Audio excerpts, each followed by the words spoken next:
पर तुरंत कार्रवाई करना चाहिए। गिरिडीह में पत्थर खदान पर रोक लगती नजर नहीं आ रही। इन खदानों में से कई वैध हैं तो कई अवैध भी हैं, लेकिन एक भी खदान ऐसा नहीं है जहां माइनिंग के नियमों का पूरी तरह से पालन किया जा रहा हो।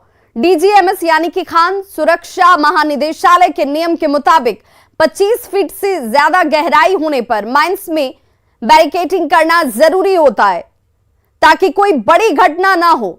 लेकिन इक्का दुक्का खदान को अगर छोड़ दिया जाए तो किसी भी खदान में ना तो बैरिकेडिंग की गई है, ना ही सुरक्षा मानकों का ख्याल रखा जा रहा है।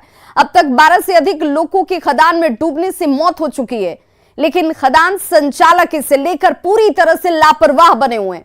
इतना ही नहीं, कम जमीन पर लीज लेकर भी अधिक जमीन पर खनन किया जा रहा है। ग्राउंड जीरो से ज्यादा जानकारी दे रहे हैं गिरिडीह संवाददाता एजाज अहमद।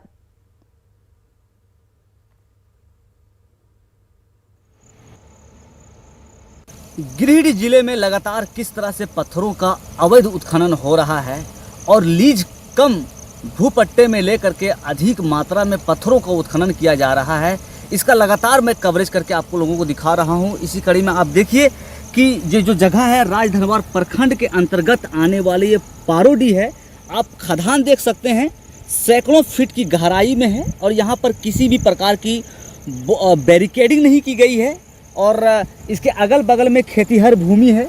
लोगों का आना जाना लगातार रहता है, ऐसे परिस्थिति में कभी भी दुर्घटना हो सकती है।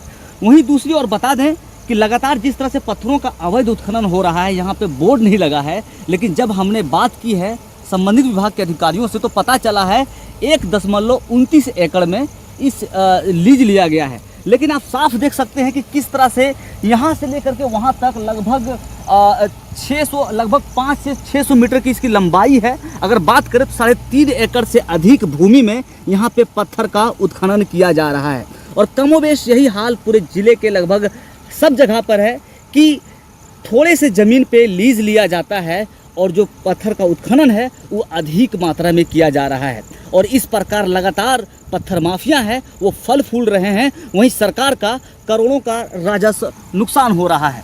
तो आपको हम दिखाने की कोशिश कर रहे हैं कि गिरिडीह जिले के विभिन्न इलाकों में किस तरह से पत्थरों का अवैध उत्खनन हो रहा है। और ताजुब की बात यह है कि स्पेशल कोर्ट में ईडी ने भी एक याचिका दायर की है और इस बात को कहा है कि झारखंड में पत्थरों का अवैध उत्खनन हो रहा है और बिना चालान का उसे ट्रांसपोर्ट भी किया जा रहा है, जिसका कहीं ना कहीं नुकसान जनता को हो रही है, सरकार को हो रही है। गिरिडीह से न्यूज़ 18 के लिए मैं एजाज अहमद।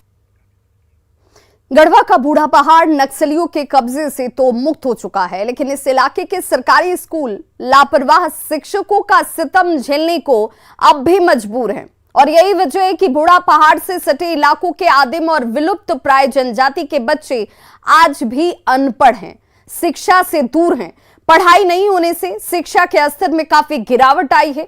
यहां सरकारी स्कूल के शिक्षक नक्सलियों के भय को दिखाकर स्कूल नहीं आते हैं और ना ही बच्चों को पढ़ाया जा रहा है, लेकिन महीने के अंत में अपनी हाजिरी का हिसाब लेना हो तो मास्टर साहब पहुंच जाते हैं। मिड डे मील का राशन का लेखा जोखा देकर वेतन उठाने की बारी आती है तो मास्टर साहब यहां पर इस नक्सली का जिसका डर दिखाकर वो यहां बच्चों को पढ़ाने नहीं आते हैं, लेकिन तनख्वाह उठाने पहुंच जाते हैं। स्कूल के शिक्षकों के नदारद रहने से अब लोग अपने खर्च से बच्चों को किसी तरह से पढ़ा रहे हैं। ग्रामीणों की शिकायत पर एसपी और डीसी ने इसे गंभीरता से लिया है और साथ ही स्कूल के शिक्षकों की उपस्थिति तय करने का भरोसा दिया है। शिक्षक नहीं आते हैं? शिक्षक कहाँ, कभी साल में 1-2 बार आते हैं, उसके बाद चल जाते हैं। पैसा ले? हाँ, पैसा वेतन। बच्चे कैसे पढ़ते हैं यहाँ पर? कहाँ पढ़ेंगे, कांदा खोले जाते हैं। कांदा खोले जाते हैं? हाँ, स्कूल बंद रहता है। इस बारे में भी एसीपी सर हैं, वो अभी देख करके पूरा समस्या जान के। शिक्षक नहीं आते हैं? शिक्षक नहीं आते हैं सर। बच्चे यहाँ पर 7 बच्चे हैं स्कूल में, शिक्षक पता नहीं है, वो कभी आते ही नहीं है 2 साल से। लोगों के द्वारा ये अपना इशूज़ रखा गया है, जैसे कि ये विद्यालय है, यहाँ पर भी टीचर के आने की समस्या है, रेगुलर नहीं आते हैं।